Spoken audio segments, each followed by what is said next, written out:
A tale as old as 2025. Chainlink or XRP. The communities continue to go back and forth. Well, this community is also about to go back and forth. I do have a poll up in the chat. Make sure to cast your vote. Chainlink or XRP. Which one would you rather hold for 5 years? We'll make a case for both. We'll make a case for Chainlink, make a case for XRP. What differentiates them? What keeps them similar? Also, is Las Vegas under attack? Polymarket gets a green light to go live in the United States. What does that mean for the casinos? Could we be yet another platform where Nevada is not allowed? We're going to talk about that. We're going to talk about the Fed, what Governor Waller said about rate cuts, and, well, how do the markets react? Speaking of the markets, there is one darling of the day, as Eric Trump and company have officially finished their merger and launched American Bitcoin, ABTC, ABCT, ABCDEFG. We're going to talk about the Fed's meeting on the 21st of October, what they're going to cover. We'll look at a Chainlink versus XRP chart. We're also going to talk about, I'm curious what Rob's going to say about this one.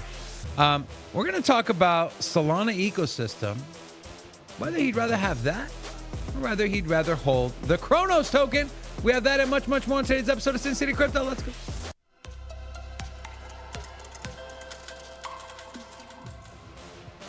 Hola!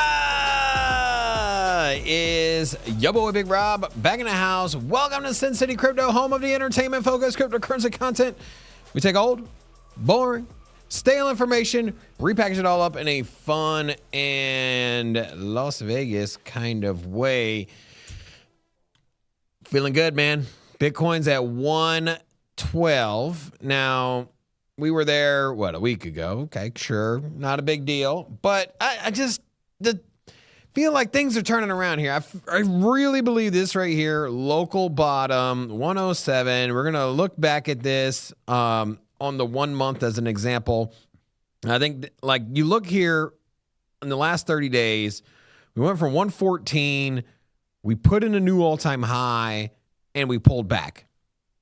I think this is the retracement from all-time high, and now we're going to go back up and test all-time highs. So, really bodes well for altcoins. I know today's theme of the show is what's a better pick.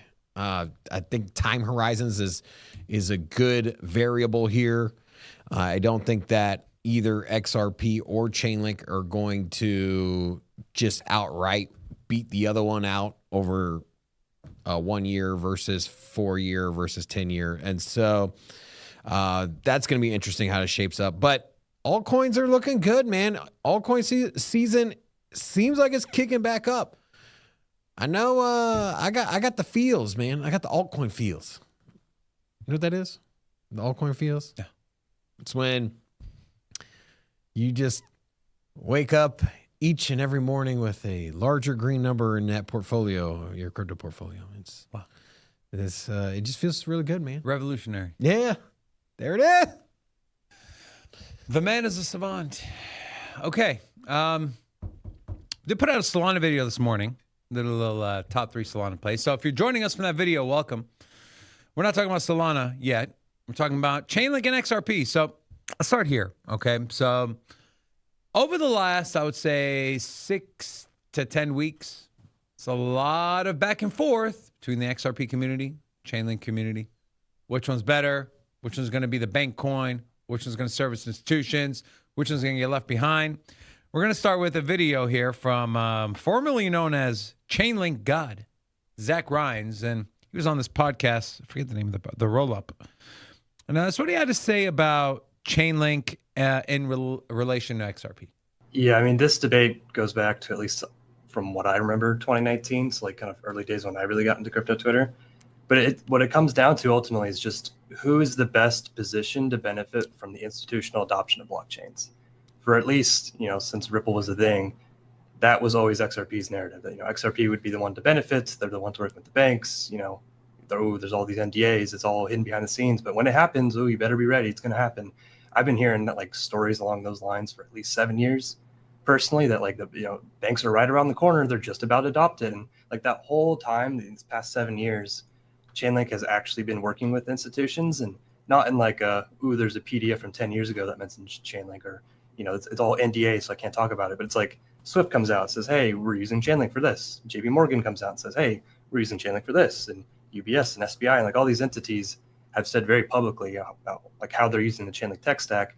And then at the same time, I see like the overall narrative, specifically with like kind of normie investors, is still like, oh, XRP is going to be the winner. So to me, there's this huge disconnect between what the narrative has been for like 10 years, which is like, oh, XRP is going to win all the banks, to what I actually see in reality, which is that XRP's kind of core product just has not seen meaningful traction with institutions. Whereas what I see with Chainlink is the exact opposite. I see a meaningful growing acceleration in usage. So it's just these kind of massive disconnect. And then, along the way, you have these fun debates about people thinking XRP is cheaper than Link because the price is lower, because they don't understand market cap, and all those fun Twitter debates. But ultimately, it just comes down to like, if institutions come on chain, which is exactly what we're seeing now, like it's pretty evident, who's going to benefit? And I think Chainlink's just the clear winner in that regard. Any thoughts on this video? Yeah, I mean, to spoil, my optimism for one or the other, I have to agree with everything he's saying, man. And my gripe when it came to Chainlink as one of my favorite altcoin picks in a bull market scenario where, hey, you're gonna have short-term massive gains, and Chainlink is more well suited as a long-term investment, and that's because it's catered to exactly what he was saying, is institutions. So you don't get that retail FOMO where just thousands, if not potentially millions of people are coming in and buying Chainlink. I mean, and then there's the charts. Take a look. Chainlink here, this was back in 2024. And so back in August, we came off of what was a $15 to $20 range on Chainlink. And then it really just kind of sold down and traded sideways for about 3 months. This was going into November. And so we saw Chainlink under $10 briefly here on these candle wicks. It kind of bounced around from like $9 and some change up to, $12. And that was 3 months. And then as soon as it broke out of this pattern, tested, it was off to the races. And we saw Chainlink, get as high as $30. And this was back in December. So this is recent, price action. This is after 3 month consolidation, after kind of sold down. You look here, it's pattern pretty similar. The timing might be slightly different, but we went into, so we came off of higher prices, $30, $20 to $30 Chainlink, and then hey, we lost that $20. And then from that point, in a similar way that we lost $10, we lost $20 here. And we consolidated, and we traded from February until July. And so February to July, just kind of consolidation, but we broke out against this pattern, and we just came back and retested it, and now we're off. And so I think that this little this breakout here is going to be something that we're going to see out of Chainlink on the short term. It's just been a vastly different perspective than I've had on Chainlink in the past, and I've always said like, hey, I think it's a great hold. It might not be the best buy because retail is can pump the price of a token, but Chainlink is starting to be kind of a cool play. It's starting to see a lot of people kind of referencing Sergey and his interviews, and so I do think that this thing is pretty primed to pop off, even for Chainlink, which is kind of a boring pick historically. I could see this blowing through that $30 previous high that we had back in December, getting up to that $5 range, or excuse me, $50 range. And so the charts look good. The narrative is good. Also, it's just kind of trending in the right direction when it comes to retail. And what XRP degens and people that had bought XRP back in God knows when, 2015, 2017, when that was really taking off, the idea, just the circles, the talks were, hey, it's going to be the banker's coin. It's going to be the one that everyone's buying and selling. The banks are going to be sending international payments. Hasn't really materialized, and it could be a lot to do with the court case. Basically all partnerships got put on pause there for years because of the SEC. But regardless of how we got here, Chainlink is now the go-to partner for banks and institutions and governments.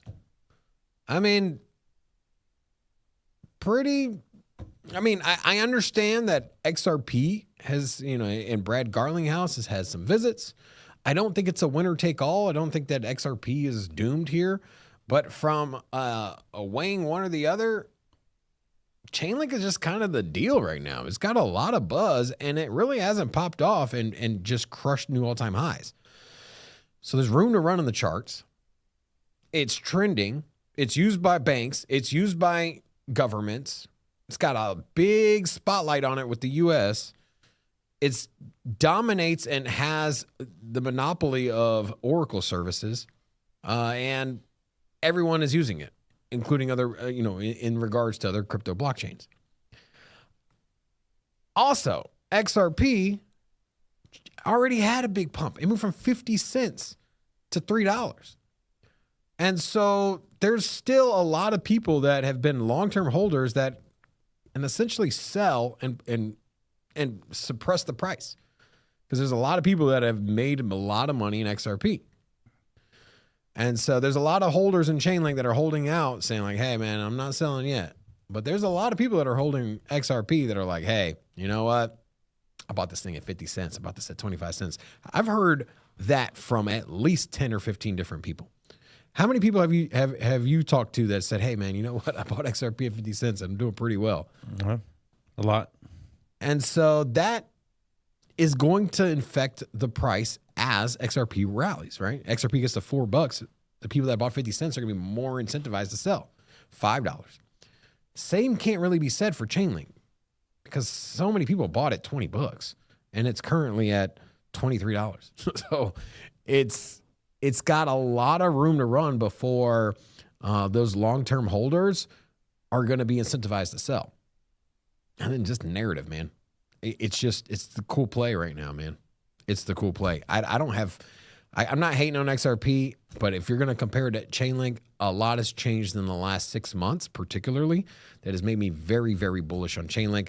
I knew CCIP was coming. I just didn't realize how fast it was going to be, how fast it was going to integrate. And, well, here we are. I've been bullish on Chainlink for like 3 years. And, it got to a point where you kept saying it. It's going to happen. This is going to happen. This is what they're doing. And then it doesn't happen. And then people start losing faith and they're like, well, it's here and you're seeing it happen. And so, but the price is still at a great buy zone. That's the crazy part, is that it's happening and the price hasn't really reflected it. I mean, it's not doing bad. And you know what? It's outperforming a lot of other alts, but it hasn't had that giant pump that you've alluded to. And I think that is coming.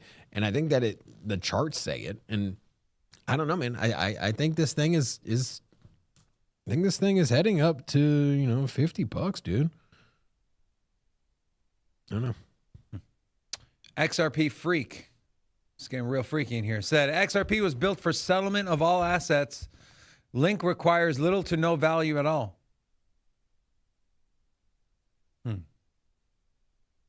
Link requires little to no value at all. Curious what he means by that. Okay, let's move on. There has been a massive capital rotation from XRP to Chainlink. Link outperformed XRP by 80+% in just over a month as holders realize that Ripple won't replace Swift and RLUSD depends on Chainlink and Ethereum. And here's a chart they shared. I'll share my chart here in a second. On the XRP side, this is posted by Null Packets. XRP is settlement. Chainlink is just data. XRPL will replace Swift. And so this is what they said. And then here's another one from Subjective Views. Chainlink does not move value like the XRP ledger. They serve complementary but distinct roles in the blockchain ecosystem. XRPL is a dedicated settlement layer for direct value transfer, excuse me, whereas Chainlink enables secure data feeds, cross-chain messaging, and automation. It relies on underlying blockchains like XRPL itself to actually transfer value. I agree. It does require, right? Chainlink is not its own blockchain, right? It moves value and messages across other blockchains. And so I agree. So those are just some from the XRP side, what the community is saying about why it's better and yada, yada, yada. We take a look at an Link versus XRP chart. What Robin showed was the Link dollar chart. Here is a Link versus XRP chart. And you can see going back to the beginning of August, since the beginning of August, from trough to peak, 71%. Chainlink has gained against XRP, and it looks like it's about to break out yet again. This looks like, to me, a bull flag, right? We had one bull flag that broke out, and we have another bull flag breakout, retest, right? This is a positive retest so far. How much higher can this go? I don't know. But again, I don't think it's a winner-take-all. I think they both serve distinct purposes. But the whole thing of XRP is replacing Swift, I don't know if that's going to happen because Swift is already working to integrate into Web3 and blockchain. And so you're talking about a company that is headed the right direction, that's got all the value, that's been around the longest, and then you have XRPL, Ripple, which has been around for 10 years, right? Doesn't nearly have the value and value proposition that Swift does, and all of a sudden it's just supposed to replace it. I don't know about that, but I do think XRP and Chainlink both serve a purpose in the ecosystem. Groupinder said Chainlink, XRP, and HBAR will work together. Potentially. Yeah, I don't think it's a winner take all. And I know anybody watching a lot of the crypto community, a lot of times their faces just melt and they just like, ugh! when any project can fundamentally have a success in a different vertical than they have, or in the same one. You know, it's like, hey, my blockchain can do 15 different things. Then all of a sudden someone's like, this one can do this one a little bit better. And they're like, no, impossible. XRP is the greatest token ever. There's no way anybody else could ever, like, no. Bro, that's like our community is saturated by people that just can't fathom the fact that, like, hey, there might be Uber Eats and Grubhub. Oh my God, there could be two apps that work in the same field. Same thing. Like there could be, you know, Amazon, or what is it? The Amazon movie. What's it with it? Prime Movies, whatever. Okay, Prime. Apple TV, and then also you got Hulu. Like the reality of it is like there's a lot of money in the financial space. It's probably arguably the largest investment vertical. I don't know. Finance is king, bro. There's so much money in finance. And so there's going to be so many different competitors. There's going to be, I'd say 30 or 40 different blockchains that are all relevant. And so to sit here and think that your crypto is going to be the king of all cryptos and nothing ever, like, calm down, bro. There's going to be 5 different ways of moving money internationally. XRP will be one of them. So will Chainlink. It's just like, hey, what's the best time to enter? Who's got the best trajectory? I think right now Chainlink it's doing it for me, man. It's checking all the boxes, bro. You know, you can sit here and watch a football game. You can be down by 3 touchdowns and be like, but we got the greatest quarterback ever, man. But the time is running out. It's only a 2-minute warning. You just popped off and you're down by 2 touchdowns. Like mathematically, you can come back. Sure, we get it. Unless you have Tom Brady, you're not coming back. Yeah, and so don't fight the trend. pay attention to the trend and be early to the trend. You don't want to buy on during the trend on the peaks, right? Because then you're going to be exit liquidity. But if you can identify a trend, a shift of movement prior to the breakout, once you start seeing like, hey, the wave's coming, I see a swell, like this one looks like it's going to be a good wave, like start paddling, catch the wave. Because if you see the crest popping up and you start paddling, it's too late. You missed it. The crest, huh? That's right, man. Surfer boy. When have you ever surfed in your life? I grew up in Virginia Beach. They have waves. You didn't surf. You know, I didn't. I'm not gonna say I never surfed. Right. I just was never good at surfing. Yeah, for sure. Yeah. But I tried. Yeah. I got on board. I paddled out. I tried to stand up.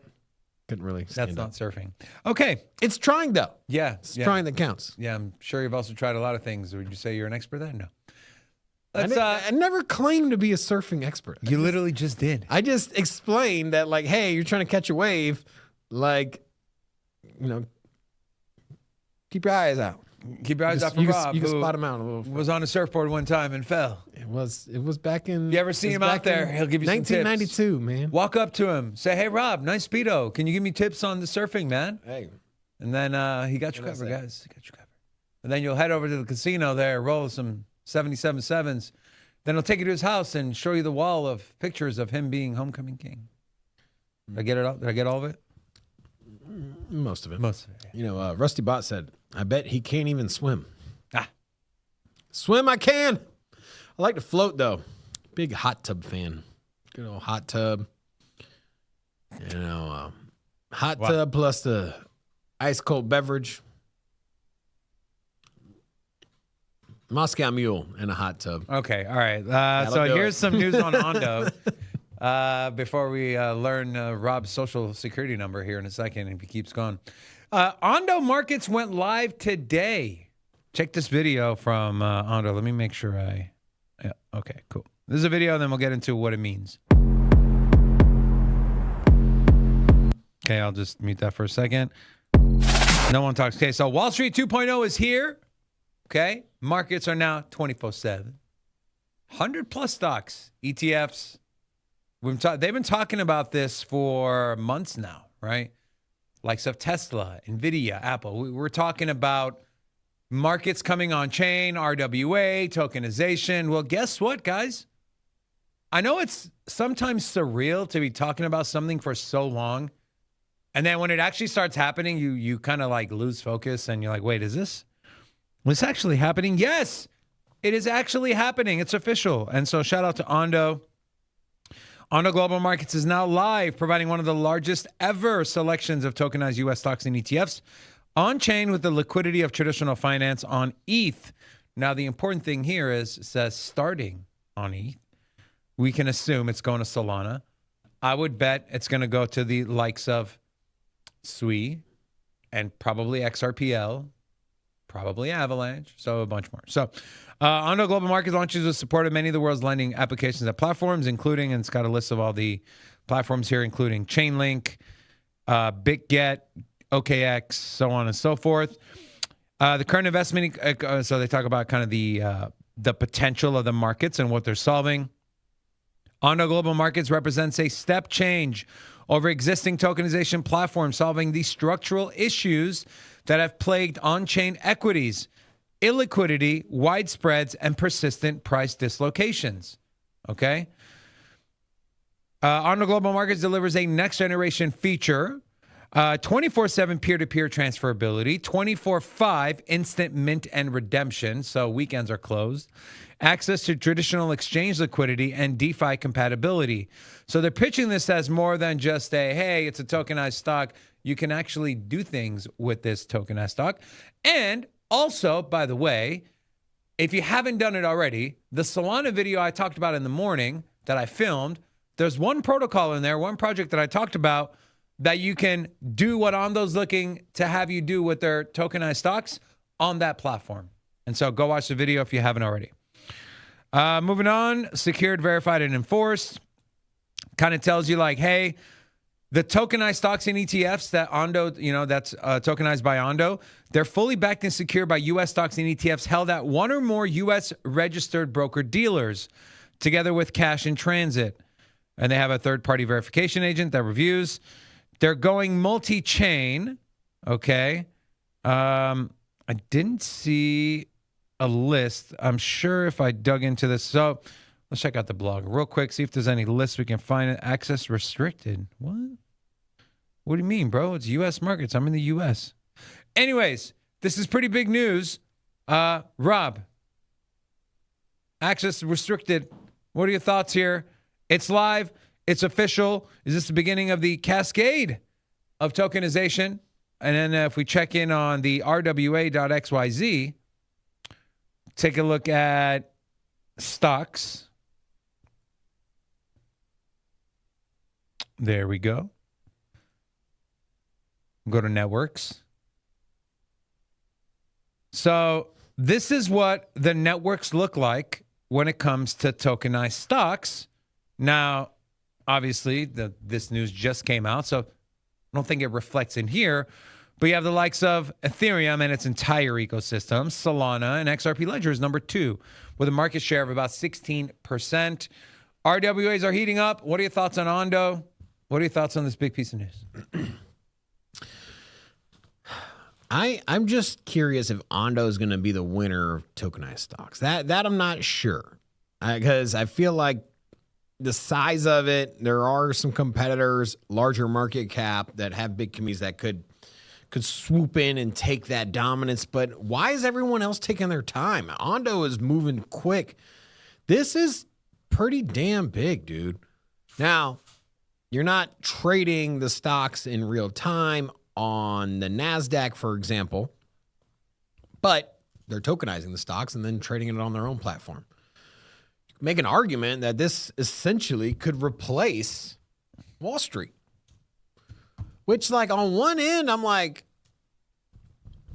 isn't Wall Street kind of nervous about this? Like, if you were... No, I'll tell you why. Because any legit tokenization platform has to buy the stock 1-to-1. So but eventually it's going to move, and that's going to be the dominant. But the stock still has to exist on the NASDAQ, right? On the Dow, on the Russell, for it to be tokenized. So for now, realistically, realistically, and it might not be as big now, but you're bringing over Web3 capital to Web2. Let me ask you a question. No. I mean, what? Do you see a situation where over 50% of stocks traded and bought will have a touch point through a crypto interface like Ondo? In what time frame? Say 10 years. Yes. Okay. So in the next 10 years, there's going to be a large push or demand for people to buy stocks, and it's just going to go through with a touch point on a platform like Ondo, right? Yes. Or something comparable, or maybe Ondo plus a couple others. Now, if that happens, then you must assume that they have a giant user base and platform and customers, right? Yeah, I mean... Of course. And if you're going public and you're a company and you're looking at going public on NASDAQ and the S&P 500, and you're saying, hey, the cost of me going public on the traditional indices, those are to the tune of, I think it's like $3 million just to go public, or 1.5 at the cheapest level. And so you got to have a massive amount of capital to go public. On the other end, you can sit here and say, hey, I can divvy up shares of my company, issue it on the blockchain like Ondo, already has half of the users that are on Wall Street already buying anyways, not go public, not get listed on the S&P 500, not get listed on the NASDAQ Russell, and just go straight to Ondo. I don't know how that works. I don't know. You just tokenize a company instead of selling shares as securities. That's out of my league of expertise. It's outside my expertise as well, but I've at least knowledgeable enough to know that you can sell part of your company or So you're saying Ondo's going to raise become its own stock market? That's what I'm getting at. I think that Ondo, I'm not saying that Ondo, I just think that in general, when these blockchain companies come out and start tokenizing real world assets, particularly securities traded on the US markets, that those companies, as they come in, are going to also have other options. They're going to say, hey, you know what? Let's not go public. Let's do a blockchain version. We see it already with other companies. Instead of going public, they launch a blockchain and they have an ICO. And then what is that? It's essentially another version of it, right? If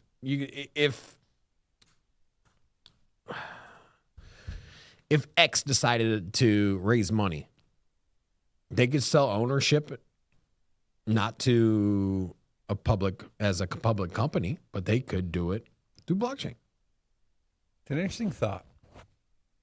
It's going to happen because it's going to be cheaper, more efficient. But I don't know how regulation would work. There's so many interwoven questions and things that would need to happen. I don't know. That is coming. That's the way I've always understood that the trading of stocks is an archaic way of doing it. You can essentially crowdfund any business easily through crypto. You don't even have to buy crypto. You could just do it through stable coins now. You could just say, hey, I'm starting a company. We see it all the time. And then they just start a company. They raise a ton of capital. Who was it? Bullish. That company raised, I think it was like $60 billion or something in their initial public offering. 80% of it came through stable coins. And so we're seeing that people are ready to invest with their crypto dollars into a company. Why even go public if it's going to cost you an arm and a leg and throw you into some big tangle of regulatory enforcement where everything has to, that board members, you got that meetings every quarter and then have quarterly reports. Like, you know what? If you can just raise the same amount of money on a blockchain, why not? That's the question. Is the liquidity going to be there? I don't know. That's why my very first question was, David, will Ondo and platforms like it be a touch point for all investors? And if the answer to that is yes, like you alluded to, in the next 10 years, there's the liquidity. The liquidity is the U.S. markets, 50% of it, or even 20%. I didn't even think you were going to throw 50%. But I think 20% of stocks, bonds, securities, commodities traded, if it has a touch point through crypto, that's all they need. That's all they need for them to be so big and have so much liquidity that, you know what? If I got a new company, I'm not going public. I also think the rise money of on crypto. I also think the rise of AI is going to help with that as well, because any small edge with any AI, an agent, an API, or whatever, people are going to look for any tiny edge, and if the edge is, hey, a 24/7, 7 days a week market that I can trade versus a traditional market where it's, holidays they're off, Labor Day was closed, Monday through Friday is an 8-hour window. So I think that's going to be a big factor. I think you have the rest of Trump's time in office. He's repeatedly said it. Staff members have echoed it, that the U.S. wants to be the crypto capital of the world. This is a crypto president. That just got said last week. Trump's the crypto president. That's why we want to throw data on blockchain, GDP data. And if Republicans win again and say J.D. Vance, who has spoken at length about crypto, owns Bitcoin, he's going to continue the torch. So essentially, you could have another 7 years of U.S. progressive legislation for crypto. If that happens, crypto capital of the world, I think exactly what I just laid out for you is almost a certainty. Because the only thing really stopping that is regulation. And so, yeah, I'm very bullish on on institution grade investments right now, man. It's going to be very interesting. It's going to be very interesting. All right. You know, there's a lot of pain points in life, you know, and you ever go to the grocery store and pick up that grocery cart and there's always that one wheel, you know, that one wheel that just goes rogue. You know, it's like you have the wheel's fine. The wheel's fine. The wheel's fine. And then the wheel, what the fuck is this wheel doing here? You know, just goes on its own. Can have a corral it back. Always messes it up for everyone, you know? Pretty. Rob, let's look at the markets. That haircut of hers. It's great. It's a strong haircut. Looks like a choir boy from the 1720s.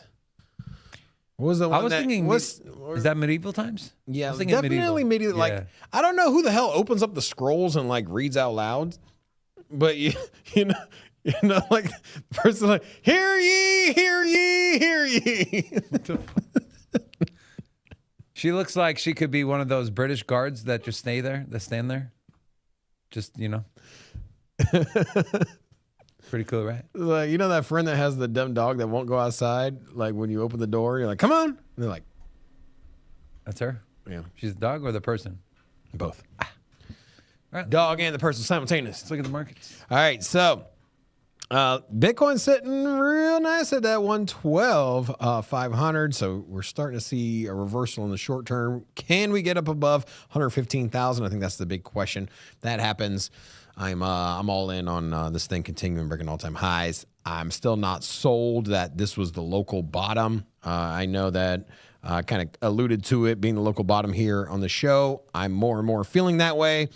This on the 1 month, I think this was the bottom here for short term, man. I really do. 107. Yeah, I think we got another leg up. Either way, let's get into the alts. Now, I want to start with the 7-day here. I want you to see what is up the most. And there are two winners here. You got KuCoin and BitGet token here at 7 and 8. KuCoin, I know that was the one that we had pointed out. I think it was last week. We were saying, hey, with Kronos and also OKB performing well, I would highly suggest taking a look at the exchange tokens. Might not be the best long-term play, but for the short term, I think that it's hard to exclude these from the ones that are going to pump here. I think there's a lot more to run. Wouldn't be surprised to see potentially. I think KuCoin right now it's up 14%, smaller market cap, $1 billion, sub $2 billion market cap. Wouldn't be surprised to see this at $30 to $50 here by the weekend.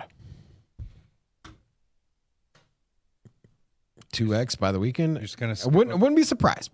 But anyways, you also got Polygon's doing pretty well. I think this is a lot to do. 2x by the weekend? Are you fucking high? KuCoin? Yeah. What are you smoking?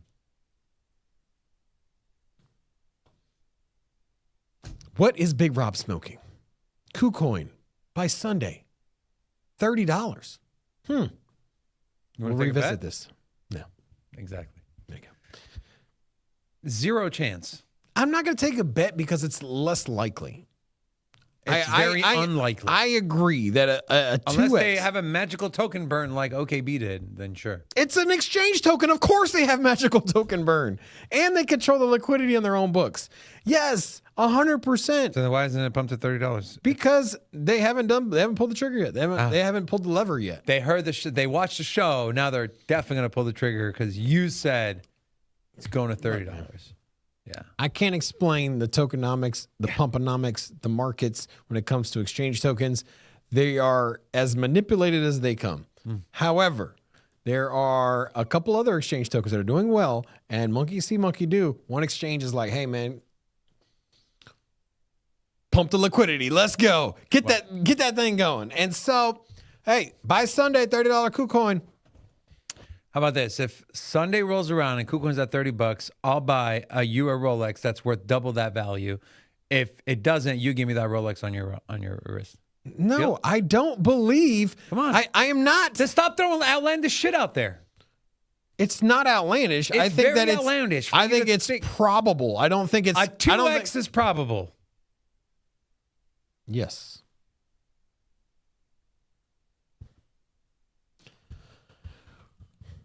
Okay.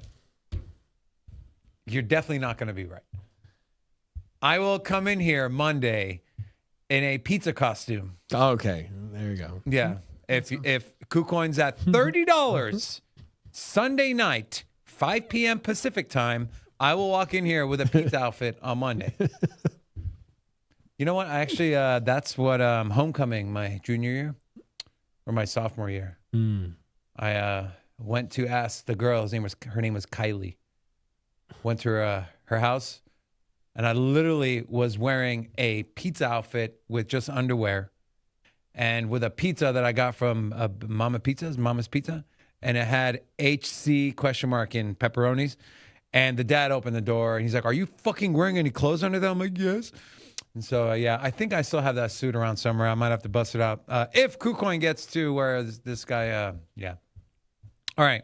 You done with the markets? It was very romantic. Any other insanely hot takes you have? Very romantic. Let me guess. Bitcoin 5Xs by next Thursday? I like it, man. I like it. All right. Let's talk about Polymarket. This is an interesting one.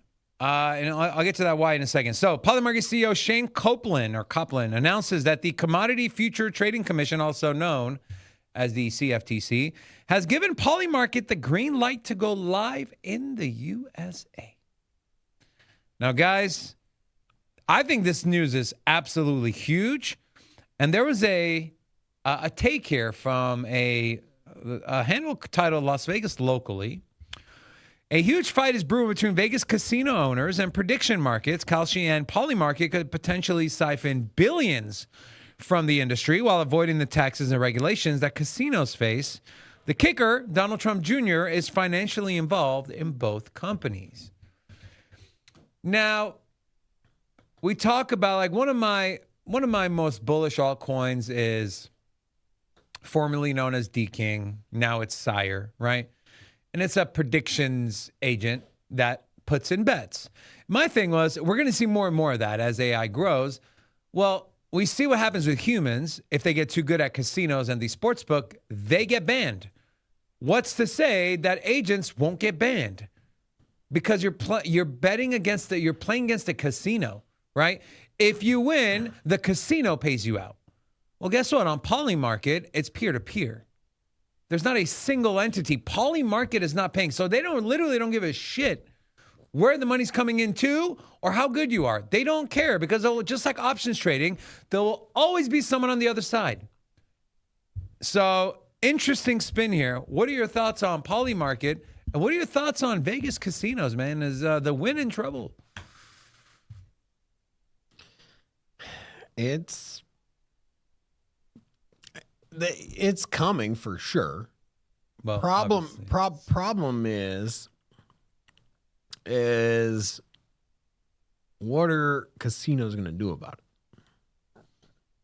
So here's a quick little history lesson. So across the United States, as other states and cities tried to legalize gambling, there was always one lawyer that would randomly pop up, not randomly, but they would pop up in defense against they were trying to stop the spread of gambling.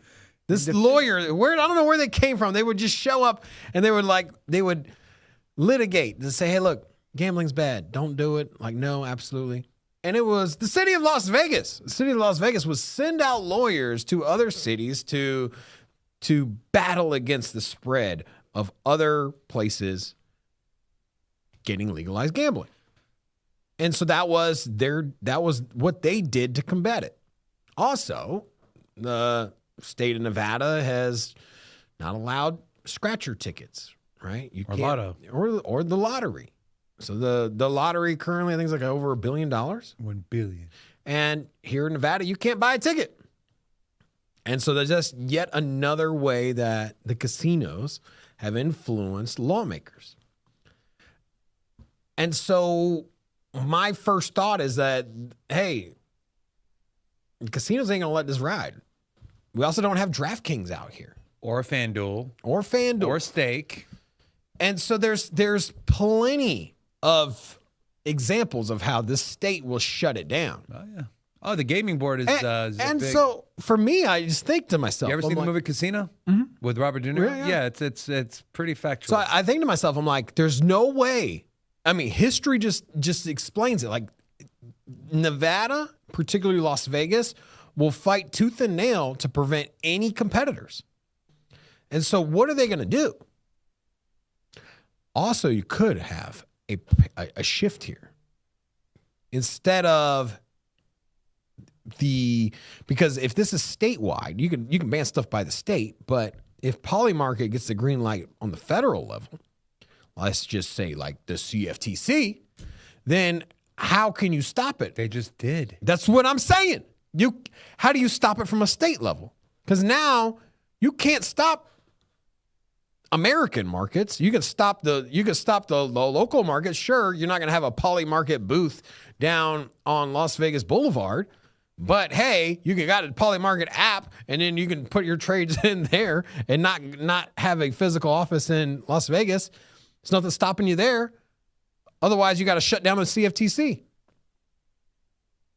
So Nevada ain't got none. They got no ammunition for this fight.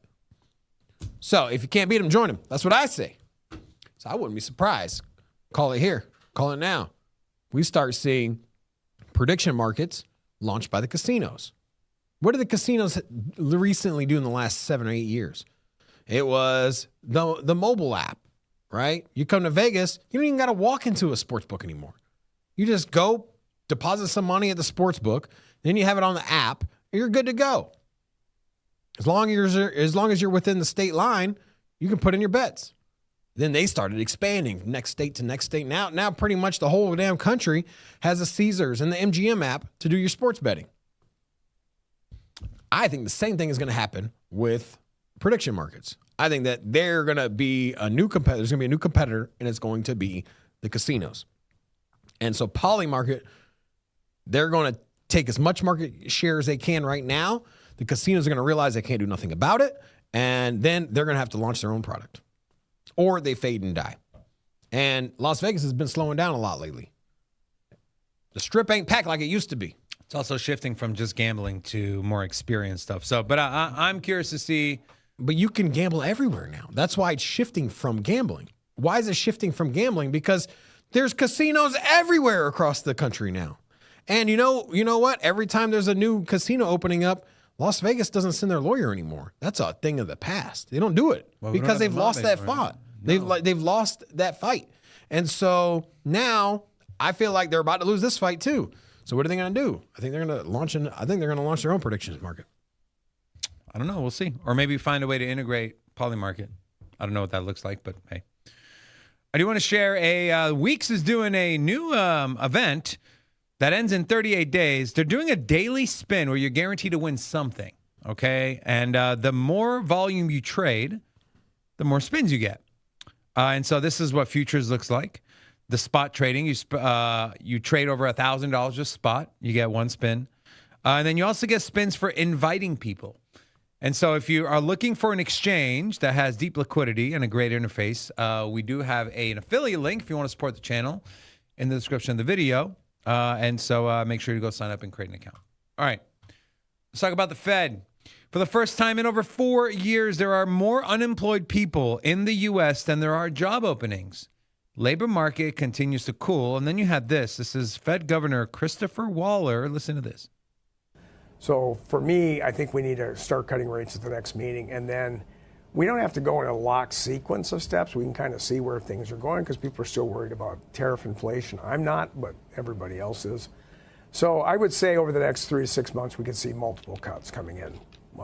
Whether it's like every meeting, we'll have to wait and see what the data says.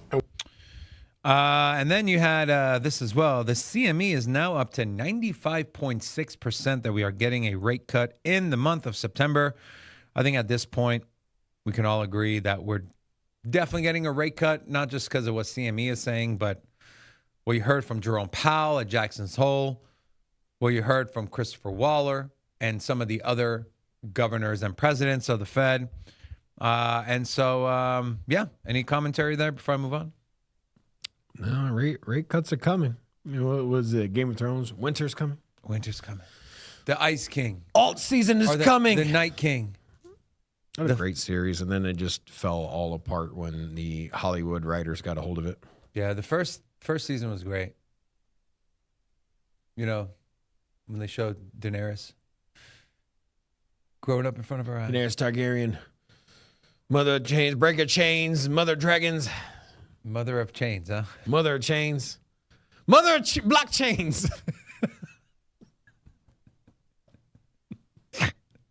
All right, let's move on. What's a better show, Game of Thrones or Breaking Bad?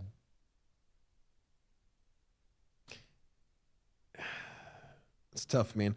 I still got to go Game of Thrones. They dropped the last 2 seasons. It's bad. Nah, but the second last season 7 was. I mean, for the amount of money they spent, the last 2 were bad. They spent Breaking like $1 Bad. billion an episode, maybe even more. Breaking Bad. Breaking Bad.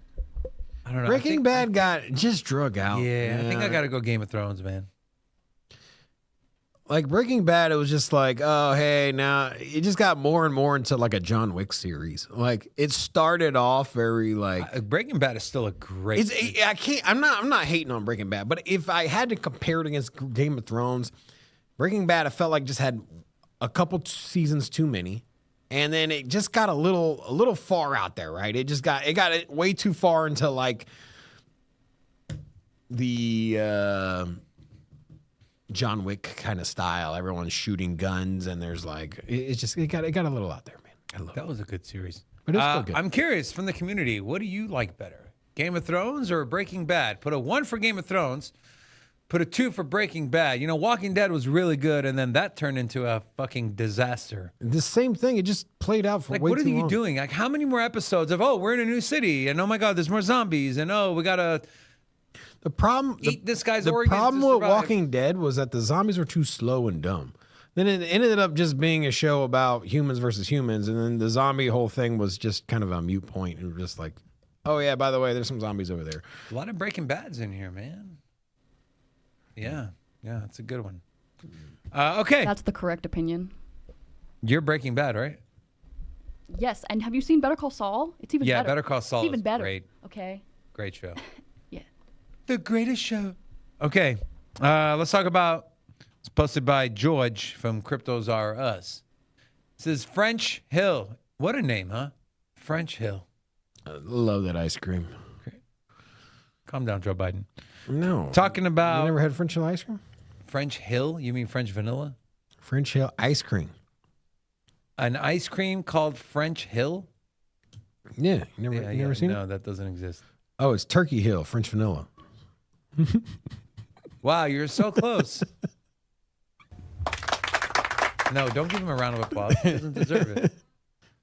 Turkey Hill is the name of the. Turkey Hill French vanilla, French Hill Turkey vanilla, Yeah, whatever you same want to call it. thing. You know. Just to put one word here, one word there. It's crazy, right? It's insane, man. And by the way, who wants to buy a brand of ice cream called Turkey Hill? Does that sound appetizing to you? Breyers sounds ice cream, you know? Breyers? You're going with Breyers. Actually, I like It sounds like Breyers sounds like, I was going to say it sounds like Dryers. Okay, look. The point is, turkey, ice cream, not the... You know which one's really good, though? Is... Tillamook? who makes the moose tracks? Man, those are so good. Well, that's just the flavor that a lot of people make. But Oh, yeah. man. Who's Blue moose? Bonnie? Blue Bonnet? Yeah, I think so. Did you say... You talking about the OnlyFans model? That's Bonnie Blue, you idiot. And that's a dude, by the way. Bonnie Blue is not where a the dude. Where has this show gone, man? Moose tracks, bro. I have a video from French Turkey Hill, French Turkey Hill. Turkey French Hill, talking about the Clarity Act, and you're over here. Oh, guess what? Turkey Hill does moose tracks too. Yeah, that's what I said. It's a flavor. Bro, It's I like- told you my favorite brand, man. Today's show is brought to you by Moose Tracks. Have you tried Antelope Tracks? A small one. Yeah. All right, can I move on now to some actual crypto stuff? Yeah. Yeah, Cali CPS has no idea what the hell we're doing. I don't either, bro. I don't either. All right? Broke Yosh says she makes a different kind of cream. Wow.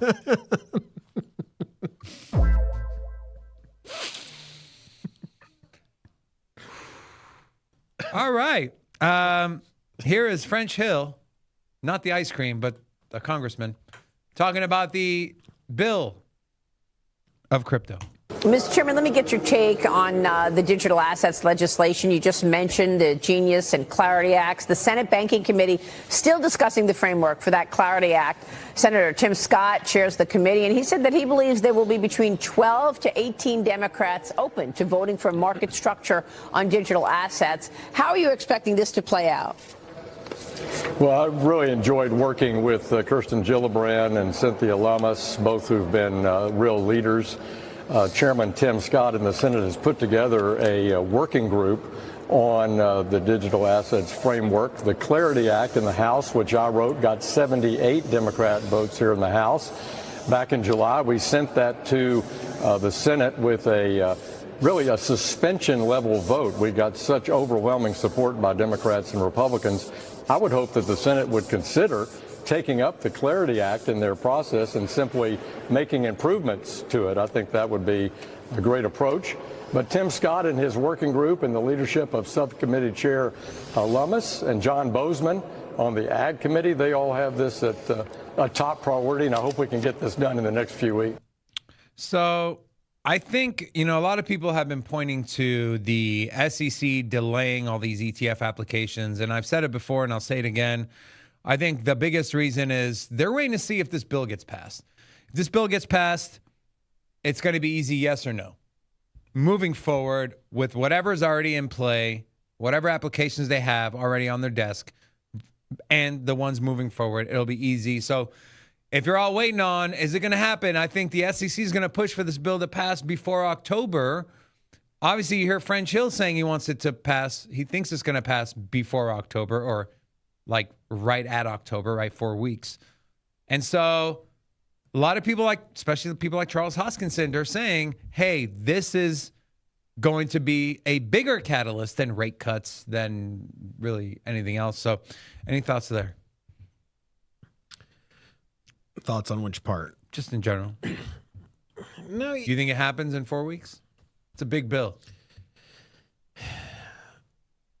Look at how long the Genius bill took to pass, right? And that was a pretty straightforward bill. We had a recess in Congress, essentially. Not that everybody well-deserved vacation they went. Yes, yeah, but very they're all back to work. Yeah. So work. Yeah, the Congress is back until was it the winter break? So now till early December, should see a lot going on in legislation from crypto. So 4 weeks does sound about right. If you would ask me last month, I'd have been like, no. But yeah, we'll see. I'm ending the poll. So the poll at the beginning of the show, we're talking about XRP and Chainlink, was you have a hold 1 over 5 years, and I can't lie, I'm a little surprised. 60% said Chainlink, 39% said XRP. So, yeah, there you have it. All right, that'll do it for the show today. Want to thank you all very much for tuning in. Did do a Solana video earlier. A couple big announcements. Tomorrow, I'll be sitting down with Mance Harmon, the founder of Hedera. We'll be doing a pre-recorded interview. And my last Hedera video I mentioned this, and I asked the community for questions that they would ask Mance. I've gotten a lot of them. I'm going to pick 2 to 3. And I'm going to ask Mance during our interview, and I'm going to give credit. So you might hear your name. So make sure you have a notification bell on so you can see that video. My goal is to get that one out by Thursday or Friday, probably Friday. Okay. And then also another piece of news is I'm going to be sitting down with the CEO of the Midnight Foundation to answer all your questions about the airdrop. What can I do? What can I do? Is this wallet okay? Is that wallet okay? So any questions you have, in fact, I am going to put up a post on X right now. Questions on night airdrop, please put below. Okay? I'm going to post this on X. I'm going to share the link in here so you guys can go. And if you have any questions about the Cardano midnight airdrop, all right, anything at all, please go to our X page, follow us, and then comment your question below. And I will get through as many as I possibly can to make sure that our community, at the very least, and really anyone else that wants to watch it, is 100% feels confident whether they can or can't claim the Night token. And so it's really excited for those. But this morning, again, I did do a Solana video. My top 3 actually gave 4. So please go watch it, support the channel, like the video, and let's roll out of here. Do you know roll the outro? Thank you all very much. Appreciate every single one of you. Sub to the channel. Love you guys. See you tomorrow. Peace. Cash is cool, yeah. Sin City, crypto. Everybody know what we here for. Entertainment and info. Gonna show you how to get that big dough. So every day stay tapped in. For big facts, no capping. With Bitcoin, if you're in, then you win. We divide the pie with no fraction. It's Big Rob, David. I spit the game, but they gave it. Name the coin, it's your favorite. I got dry powder, why save it? To the OGs, new beginners. Special shout out to the well members. Buy the dip, sell winners. Ain't really nothing you can tell sinners. Tune in for the latest new flavors. They gonna teach us mean coins. They polarizing like barbecue chicken pizzas. I laugh with a major grin. Laggers, we trade them in. Baddies, they came to sin. And sinners gon' play to win. Screaming hola, till my bags are flowing over. Hold ya to the moon and to the solar. Won't I? Don't be letting FOMO control ya. It's over when the finger tornado close ya.